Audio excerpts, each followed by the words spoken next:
అగ్ని ప్రమాదం జరుగుతుందంటే వెంటనే ఫైర్ స్టేషన్ కు ఫోన్ చేస్తాం. వెంటనే గనగనమంటూ గంటలు కొట్టుకుంటూ వచ్చి మంటలు ఆర్పేస్తోంది కదా. ప్రాణ ఆస్తి నష్టం బారి నుంచి కాపాడుతూ ఉంటుంది. కానీ ఆ నియోజకవర్గంలో మాత్రం అగ్ని ప్రమాదం జరిగితే అంతే సంగతులు. కాలి బూడిదవ్వాల్సిందే. ఎందుకంటే అక్కడ ఉన్న ఫైర్ ఇంజిన్ మూలన పడి 3 నెలలు అవుతోంది. వచ్చేది వేసవికాలం, అగ్ని ప్రమాదాలు సంభవించేది కూడా ఎండాకాలంలోనే. అయితే ఏదైనా ప్రమాదం జరిగితే 50 కిలోమీటర్ల నుండి రావాలి.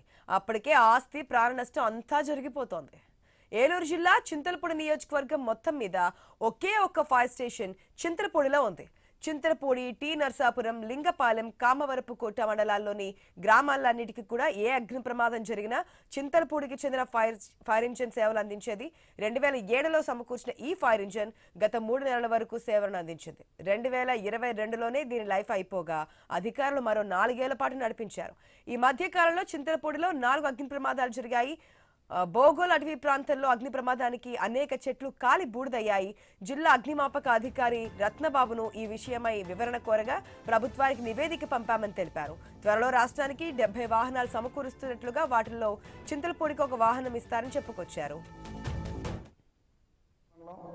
టీనర్సాపురం మండలం చింతలపూడికి మండలాలకు కలిపి చింతలపూడిలో ఫైర్ ఇంజిన్ ఒకటి ఉండేది. అది ఒక 3 నెలల క్రితం నుంచి ఫిట్నెస్ లేదని చెప్పి ఫైర్ ఇంజిన్ పనిచేయట్లేదు.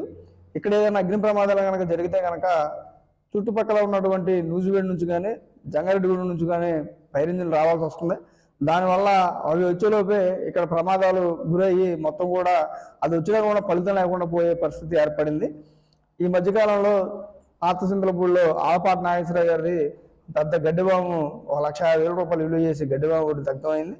అదేవిధంగా అదే రూట్లో కరెంటు షార్ట్ అయ్యి ఒక ట్రాక్టర్ కూడా గడ్డి ట్రాక్టర్ కాలిపోవడం జరిగింది.